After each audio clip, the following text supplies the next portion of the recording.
연봉 1억 현대차 직원의 라이벌은 2억짜리 로봇?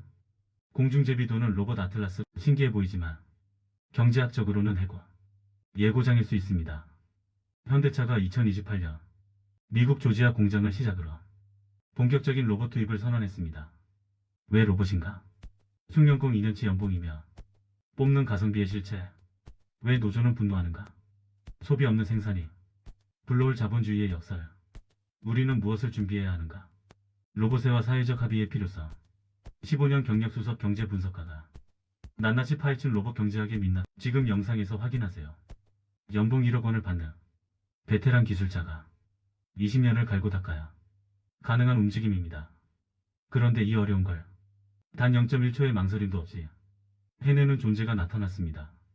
지금 여러분의 화면 속에서 가볍게 땅을 짚고 공중제비를 도는 저 물체, 현대차의 휴머노이드 로봇 아틀라스입니다. 여러분은 지금 저 장면을 보며 어떤 생각을 하시나요? 와, 신기하다, 세상 참 좋아졌네라며 감탄하고 계신가요? 죄송하지만 냉정하게 말씀드리겠습니다. 경제 분석가의 눈에 저 우아한 백텀블링은 단순한 묘기가 아닙니다. 저건 수만 명의 노동자를 향해 날아온 가장 세련되고도 잔인한 해고 예고장입니다. 중력을 거스르며 완벽하게 착지하는 저 무릎 관절을 자세히 보십시오. 과거의 공장 로봇은 바닥에 단단히 고정된 채 정해진 궤도만 반복하는 커다란 팔뚝에 불과했습니다. 인간이 가져다주는 부품을 조립만 하다 수동적인 기계였죠. 하지만 아틀라스는 다릅니다. 스스로 균형을 잡습니다. 장애물을 피합니다. 심지어 얼음판 위에서도 사람처럼 팔을 휘저으며 넘어지지 않습니다.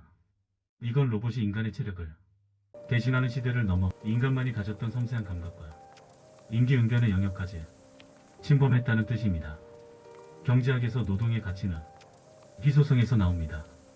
이 일은 오직 사람만이 할 수 있어라는 믿음이 무너지는 순간 우리의 몸값은 휴지 조각이 됩니다.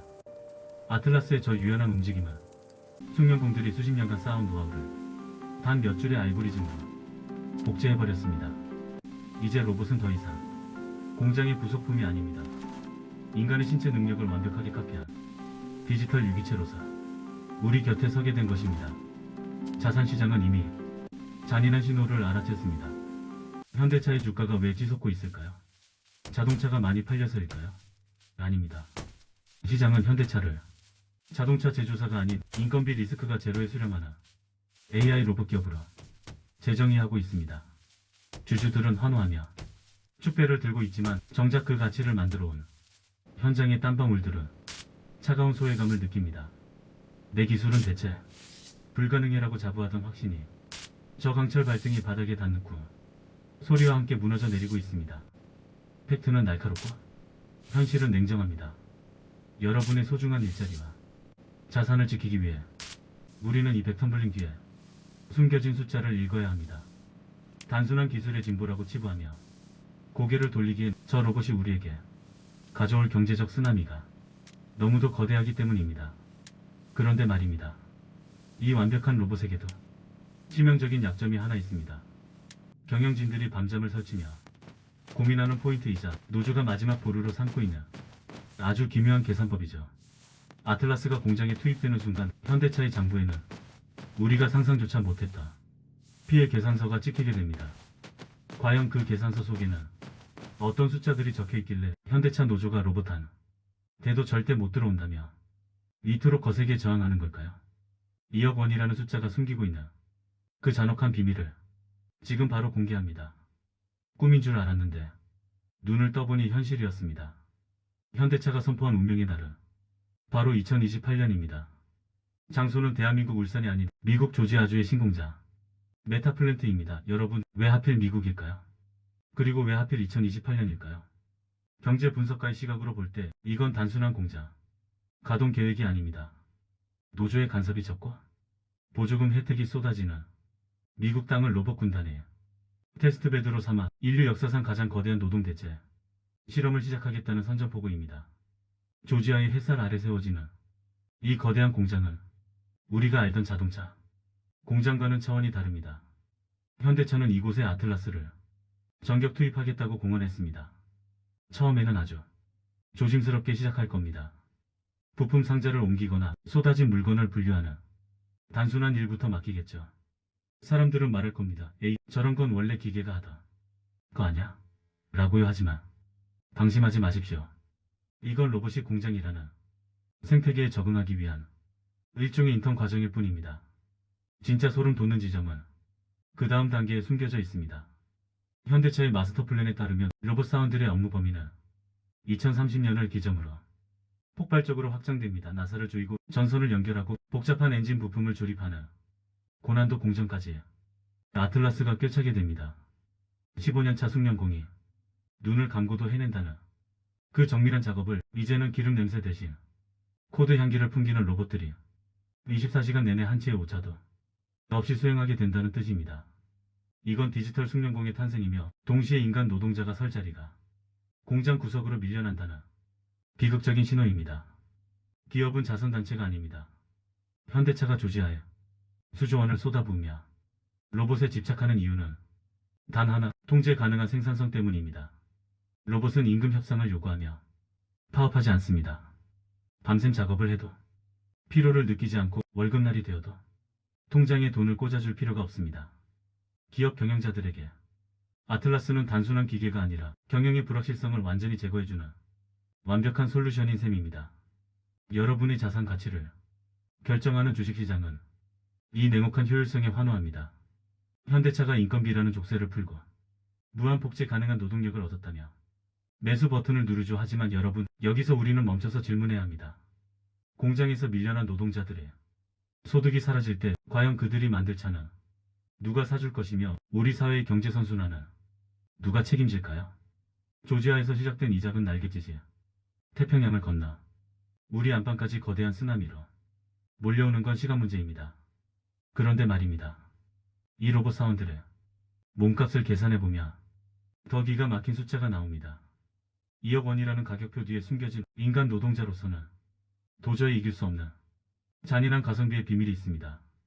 경영진들이 노조의 거세, 반발을 무릅쓰고라도 이 도박을 강행할 수밖에 없는 결정적인 이유죠. 과연 로봇 한 대가 벌어다주는 수익이 어느 정도길래 현대차는 판을 얻겠다는 노조의 경고에도 눈 하나 깜빡하지 않는 걸까요? 그 소름 끼치는 수익률의 실체를 지금 바로 공개합니다. 자, 이제 가장 민감하면서도 잔인한 숫자를 꺼내들 시간입니다. 아틀라스 한 대 가격표에 적힌 숫자는 2억 원입니다. 누군가에게는 서울 아파트 전세 자금도 안 되는 돈이고 누군가에게는 평생을 모아야 할 거금일지도 모릅니다. 하지만 기업의 회계장부 위에서 2억 원은 전혀 다른 의미를 갖습니다. 현대차 생산직 직원의 평균 연봉이 1억 원을 상회한다는 사실 다들 알고 계실 겁니다. 산술적으로 계산해 볼까요? 로봇 한 대를 사는 비용은 숙련공 2명의 1년 치 연봉이면 충분합니다. 그런데 이 로봇의 1년 유지비는 고작 1,400만원 수준입니다. 한 달에 110만원. 남짓한 돈으로 연봉 1억짜리 기술자의 효율을 뽑아낸다는 뜻입니다. 여러분, 이 숫자가 들려주는 진짜 공포를 느껴보십시오. 기업 입장에서는 로봇을 투입하고 딱 2년만 버티며 그때부터는 무한수익 구간에 진입합니다. 사람은 해가 갈수록 호봉이 오르고 퇴직금이 쌓이고 건강보험료와 국민연금 부담이 늘어납니다. 하지만 로봇은 다릅니다. 시간이 지날수록 부품 가격은 떨어지고 소프트웨어는 더 똑똑해집니다. 감가상각이 끝나는 순간부터 로봇은 기업에게 공짜나 다름없는 노동력을 제공합니다. 이것이 바로 자본이 로봇을 택할 수밖에 없는 잔혹한 경제학의 본질입니다. 더 무서운 점은 로봇의 가동률입니다. 인간은 하루 8시간을 일하기 위해 1시간의 점심시간과 수시로 찾아오는 휴식이 필요합니다. 주말에는 쉬어야 하고 1년에 한 번은 휴가도 가야 하죠. 하지만 아틀라스는 다릅니다. 배터리를 교체하는 짧은 시간을 제외하며 1년 365일 하루 24시간 내내 공장을 돌릴 수 있습니다. 인간 노동자 3명이 3교대로 붙어야 할 일을 로봇 한 대가 눈 하나 깜빡이지 않고 해치우는 셈입니다. 단순히 연봉을 비교하는 게 아니라 생산성을 대입하면 로봇의 가성비는 인간보다 수십 배, 아니 수백 배 더 강력해집니다. 사측은 말합니다. 로봇은 비싸고 관리가 힘들다고요. 하지만 그건 엄살일 가능성이 큽니다. 기술이 상용화 궤도에 오르는 순간 로봇 가격은 스마트폰처럼 빠르게 하락할 겁니다. 반면 인건비는 물가 상승률만큼 매년 올라가죠. 이 교차점이 발생하는 순간 노동의 종말은 가속화됩니다. 자산가들이 현대차, 주식을 사 모으는 이유도 여기에 있습니다. 노동자에게 갈 몫이 줄어들수록 기업의 영업이익률은 치솟고 그 열매는 고스란히 주주의 배당금으로 돌아가기 때문입니다. 나의 월급이 깎일 때 누군가의 배당금은 불어나는 이 기괴한 제로섬 게임, 이것이 우리가 마주한 현실입니다. 여러분의 은퇴 자산과 노후가 걸린 이 치열한 싸움에서 숫자는 이미 로봇의 손을 들어주고 있는지도 모릅니다. 하지만 경영진들이 장밋빛 계산기를 두드리면서도 차마 입 밖으로 내지 못하는 고민이 하나 더 있습니다. 로봇이 아무리 차를 잘 만들어도 결코 해결할 수 없는 치명적인 역설이 존재하기 때문입니다. 현대차 노조가 이 점을 집요하게 파고들며 주식시장의 환호에 찬물을 끼얹고 나섰습니다. 주가가 치솟는 이 순간 왜 현대차 내부에서는 웃어야 할지 울어야 할지 모르겠다는 탄식이 터져 나오는 걸까요? 기업 가치를 끌어올린 로봇이 오히려 회사의 근간을 흔들 수도 있다는 그 섬뜩한 시나리오를 다음 장에서 확인해 보시죠. 최근 주식시장에서 가장 뜨거운 단어는 전기차도 자율주행도 아닙니다. 바로 피지컬 AI입니다. 현대차가 로봇 기업 보스다 다이내믹스를 인수했을 때만 해도 사람들은 고개를 갸우뚱했습니다. 차 만드는 회사가 왜 장난감 같은 로봇에 돈을 쓰냐고 말이죠. 하지만 지금 현대차의 시가총액이 코스피 3위권까지 치솟으며 삼성전자의 뒤를 쫓는 광경을 보십시오. 시장은 더 이상 현대차를 기름때 묻은 제조업체로 보지 않습니다. 인공지능이라는 두뇌, 아틀라스라는 강철 육체를 결합한 세계 유일의 피지컬 AI, 거물로 재평가하고 있는 겁니다. 여러분이 가진 주식 계좌에 숫자가 불어나는 원동력은 바로 이 재평가에 있습니다. 과거의 현대차는 차를 한 대 팔 때마다 들어가는 철강값과 인건비 때문에 수익률의 한계가 뚜렷했습니다. 하지만 로봇이 차를 만드는 공장은 이야기가 다릅니다. 소프트웨어만 업데이트하며 생산성이 기하급수적으로 늘어나는 테크 기업의 모델을 제조업에 이식한 것이죠. 투자자들은 환호합니다. 이제 현대차는 구글처럼 고부가 가치를 내는 기업이 될 거야 라며 매수 버튼을 누릅니다. 주가는 그 기대감을 먹고 천장을 뚫을 기세로 달리고 있습니다. 하지만 이 화려한 축제 뒤편에는 차가운 그림자가 드리워져 있습니다. 주가가 오르는 이유가 노동이 실종해 있다면 그 주식을 들고 있는 우리 평범한 시민들은 마냥 기뻐해도 될까요? 회사의 가치가 오를수록 그 안에서 땀 흘려온 사람들의 가치는 오히려 낮아지는 역설이 발생하고 있습니다. 시장은 인간 노동자를 리스크로 규정하고 로봇을 기회로 정의합니다. 현대차 내부에서 웃어야 할지 울어야 할지 모르겠다는 자주 섞인 탄식이 터져 나오는 이유가 바로 여기에 있습니다. 내가 다니는 회사가 잘 나갈수록 나의 퇴출 시계는 더 빨리 돌아가는 기묘한 상황 말입니다. 분석가로서 여러분께 묻고 싶습니다. 주가창의 빨간불이 여러분의 노후를 지켜줄 방패가 될 수 있을까요? 기업의 가치가 사람이 아닌 기계에서 나올 때 우리 사회의 부는 어디로 흘러가게 될까요? 주식시장의 광풍은 우리에게 달콤한 수익을 약속하지만 그 대가로 우리가 수십 년간 지켜온 노동의 존엄성을 담보로 요구하고 있습니다. 자산의 가치가 폭등하는 이 황홀한 순간 정작 현장에서는 거대한 폭풍 전야에 고요함이 흐르고 있습니다. 주주들이 샴페인을 터뜨리는 소리가 커질수록 내 밥그릇은 내가 지키겠다며 머리띠를 동여매는 노동자들의 함성도 높아지고 있습니다. 과연 이 화려한 시총3위의 영광이 노사 간의 강대가 충돌이라는 파국을 막아낼 수 있을까요? 이제 기술의 진보라는 화려한 포장지를 뜯고 그 속에서 끓어오르고 있는 분노의 민낯을 마주할 시간입니다. 노조가 꺼내든 마지막 카드, 로봇 한 대도 허용 못한다는 그 절박한 외침의 실체를 다음 장에서 파헤쳐 보겠습니다. 노사 합의 없는 로봇 도입은 단 한 대도 허용할 수 없다. 이 문장은 단순한 구호가 아닙니다. 현대차 노조가 2026년 오늘 대한민국 산업계에 던진 가장 무거운 최후 통첩입니다. 누군가는 비웃을지도 모릅니다. 시대가 어느 때인데 기계 들어오는 걸 막느냐, 세상 변하는 줄 모르는 집단, 위기주의 아니냐라고 말이죠. 하지만 15년 차 분석가로서 제가 본 이들의 저항은 단순한 고집이 아닙니다. 이건 벼랑 끝에 몰린 인간이 생존을 위해 본능적으로 휘두르는 마지막 주먹입니다. 19세기 영국에서 기계를 부수며 울부짖던 러다이트 운동의 불길이 200년의 시간을 넘어 울산과 조지아의 공장 라인 위로 다시 타오르고 있는 겁니다. 노조가 이토록 서슬퍼라 배수진을 친 이유는 명확합니다. 로봇 한 대가 들어오는 문은 곧 수백 명의 노동자가 나가는 퇴로가 될 것임을 직감했기 때문입니다. 그들에게 아틀라스는 멋진 피지컬 AI가 아닙니다. 내 아이의 학원비를 앗아가고 내 가족의 저녁 식탁을 위협하는 차가운 강철 침입자일 뿐입니다. 노조는 말합니다. 기술의 진보 자체를 반대하는 것이 아니라고요. 다만 그 기술 혁명의 파도가 우리 삶을 통째로 휩쓸어가지 못하도록 최소한의 방파제는 만들어달라는 절규입니다. 사전 논의도 합의도 없는 로봇 투입은 노동자에 대한 존중이 실종된 자본의 폭주라고 그들은 규정합니다. 자산시장은 이 갈등을 불확실성이라는 단어로 포장하며 눈살을 찌푸립니다. 노조의 강경 발언이 나올 때마다 주가가 휘청이고 투자자들은 로봇 도입이 늦어지며 경쟁력에서 뒤처지는 것 아니냐며 노조를 압박하죠. 하지만 여러분 잠시만 냉정해져 봅시다. 노동자의 희생을 발파 삼아 쌓아 올린 경쟁력이 과연 우리 사회 전체에 축복이 될 수 있을까요? 내 이웃이 일자리를 잃고 소득이 끊기는데 내가 가진 주식며 주가 올랐다고 해서 우리가 진정으로 행복해질 수 있을까요? 노조의 저항은 어쩌며 우리 모두가 마주해야 할 인간 소외라는 거대한 질문을 대신 던져주고 있는지도 모릅니다. 지금 현대차 공장 안에는 팽팽한 긴장감이 흐릅니다. 사측은 효율을 위해 전진하려 하고 노조는 생존을 위해 멈춰 세우려 합니다. 이 팽팽한 줄다리기가 끊어지는 순간 현대차는 시총삼위의 영광을 뒤로하고 극심한 노사 분규에 소용돌이로 빠져들게 될 겁니다. 노조는 이미 경고했습니다.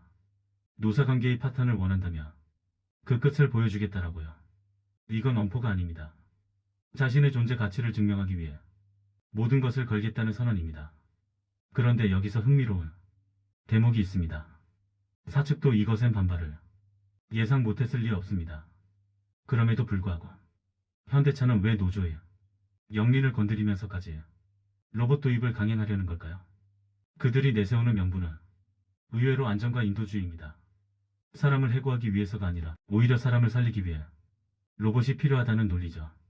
미묘한 방패막이 뒤에 숨겨진 사측의 진짜 속내와 로봇이 인간의 동료가 될 수 있다는 그 달콤한 유혹의 실체를 다음 장에서 파헤쳐 보겠습니다. 사람을 대체하려는 게 아닙니다. 오히려 노동자를 보호하려는 겁니다. 현대차 사측이 내놓은 이 한마디는 노조의 날선 공격을 받아치는 아주 영리한 방패입니다. 사측은 아틀라스를 일자리 도둑이 아닌 구원자로 포장합니다.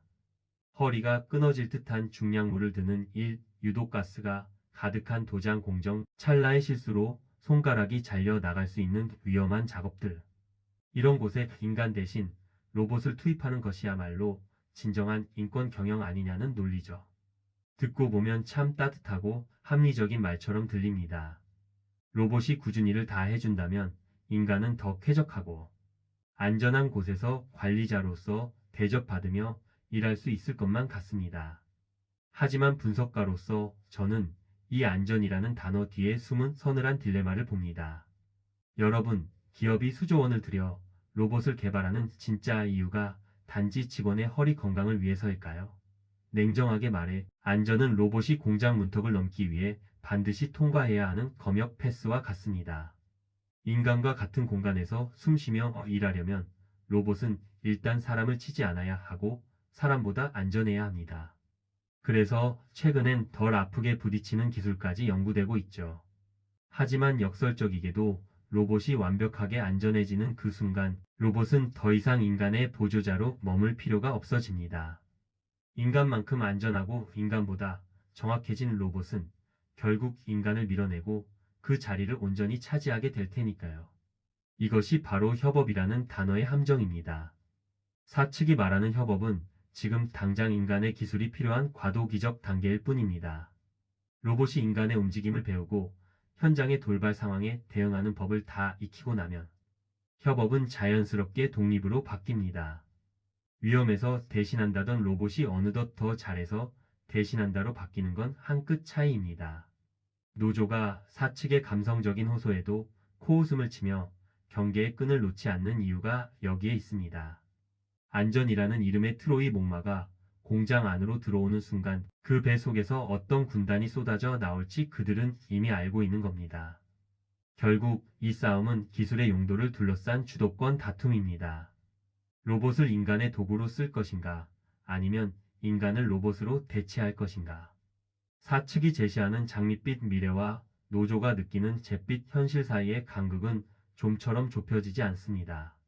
이 팽팽한 대립 속에서 정작 우리 사회가 놓치고 있는 가장 치명적인 구멍이 하나 있습니다. 로봇이 차를 만들고 인간은 일자리를 잇는 이 완벽한 효율의 시대가 왔을 때 정작 그 경제 시스템 자체가 통째로 멈춰버릴 수도 있다는 공포스러운 가설입니다. 로봇이 차를 사지 않는다는 이 단순하고도 강력한 진리, 그 속에 담긴 경제적 자멸의 시나리오를 다음 장에서 본격적으로 다뤄보겠습니다. 자, 이제 공장의 담장을 넘어 우리 사회 전체를 뒤흔들 가장 본질적이고도 무시무시한 질문을 던져보겠습니다.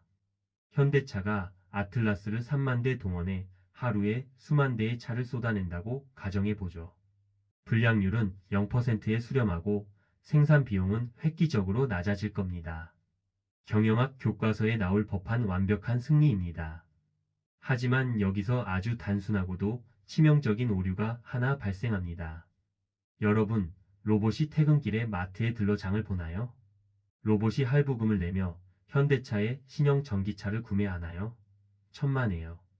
로봇은 기름과 전기만 먹을 뿐 단 한 푼의 소비도 하지 않습니다. 이것이 바로 로봇 경제가 마주할 가장 잔인한 역설, 소비의 실종입니다. 노조가 던진 사람이 배제되면 소비와 공급의 균형은 깨질 것이라는 경고는 결코 빈말이 아닙니다. 자본주의라는 거대한 수레바퀴는 누군가 물건을 만들고 그 대가로 받은 임금으로 다시 물건을 사는 순환에 의해 굴러갑니다. 그런데 자본이 눈앞에 이게 눈이 멀어 노동자를 로봇으로 갈아치우는 순간 이 순환 고리는 단칼에 끊겨버립니다. 노동자의 주머니가 마르면 시장의 활기는 사라지고 결국 로봇이 만든 완벽한 차들은 팔리지 못한 채 창고에 쌓여가는 풍요 속에 공황이 찾아오게 됩니다. 로봇이 인간의 일자리를 뺏는 것은 단순히 한 개인의 비극이 아니라 자본주의 시스템 자체가 스스로의 발등을 찍는 자멸의 전주곡이 될 수 있다는 뜻입니다.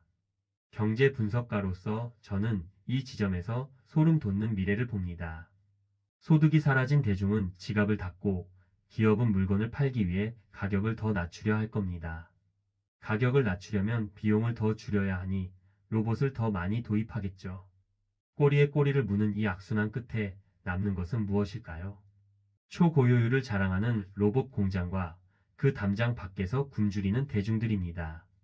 이것은 우리가 꿈꾸던 기술의 미래가 아닙니다. 로봇이 차를 만들지언정 그 차를 타고 가족과 여행을 떠나는 인간의 행복까지 책임지지는 않기 때문입니다. 결국 아틀라스의 도입은 단순히 공장의 효율 문제가 아닙니다. 우리 사회가 이 거대한 부의 편중을 어떻게 나눌 것인가에 대한 분배의 정의 문제입니다.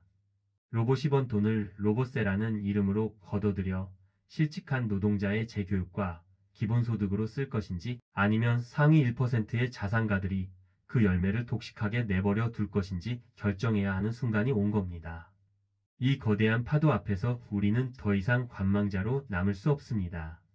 기술의 수레바퀴는 이미 우리 턱 밑까지 굴러왔고 이제 우리는 그 수레바퀴를 멈추는 대신 공존의 방향으로 운전대를 꺾어야 합니다. 마지막 장에서 우리가 선택해야 할 생존의 로드맵을 정리해 보겠습니다. 거대한 기술의 수레바퀴를 멈춰 세울 수 있는 인간은 없습니다. 증기기관이 들어올 때도 컴퓨터가 책상을 차지할 때도 우리는 공포에 떨었지만 결국 길을 찾아냈죠. 하지만 이번 아틀라스의 습격은 차원이 다릅니다. 과거의 도구가 인간의 근육을 도왔다면 이제 로봇은 인간의 두뇌와 감각마저 대체하려 들기 때문입니다. 그렇다면 우리는 이 거친 파도 앞에서 그저 휩쓸려 가기만을 기다려야 할까요? 아닙니다.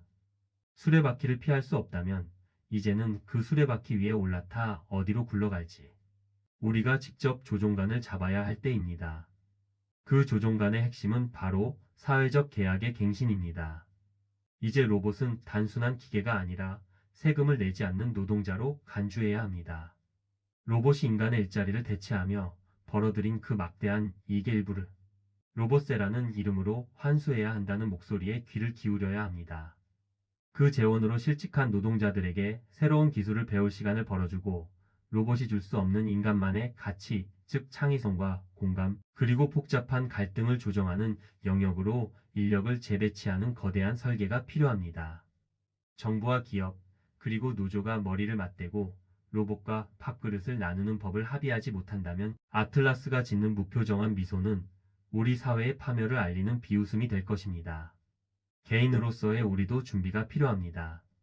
이제 숙련된 노동의 유효 기간은 급격히 짧아졌습니다.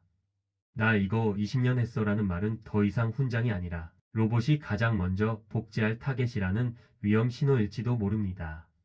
기계가 따라 할 수 없는 나만의 고유한 통찰력을 기르고 끊임없이 변화하는 기술 환경에 스스로를 업데이트하는 학습하는 인간만이 이 잔인한 경제학의 폭풍 속에서 살아남을 수 있습니다. 회사가 나를 지켜줄 것이라는 막연한 기대보다는 로봇이 가질 수 없는 인간적인 연결과 전략적 판단에 여러분의 자산을 투자하십시오. 오늘 우리가 살펴본 아틀라스의 공중제비는 축복의 서막일 수도 재앙의 전조일 수도 있습니다. 그 결정권은 로봇을 만드는 현대차에 있는 것도 로봇을 거부하는 노조에 있는 것도 아닙니다. 이 거대한 변화를 직시하고 목소리를 내는 바로 여러분, 우리 사회 구성원들의 합의에 달려 있습니다. 기술은 차갑지만 그 기술을 온기로 바꾸는 것은 결국 인간의 정치와 경제적 선택이기 때문입니다. 자, 이제 질문을 던지며 마무리를 하려 합니다. 여러분은 내일 아침 여러분의 자리 옆에 앉을 강철 동료를 맞이할 준비가 되셨습니까? 그리고 그 로봇이 만든 풍요를 모두가 나누는 세상은 과연 가능할까요? 여러분의 일자리와 자산이 기술의 파도에 침몰하지 않도록 앞으로도 저는 가장 날카롭고 따뜻한 시선으로 경제의 이면을 분석하겠습니다. 오늘 이 긴 여정이 여러분의 미래를 설계하는데 작은 이정표가 되었기를 바랍니다.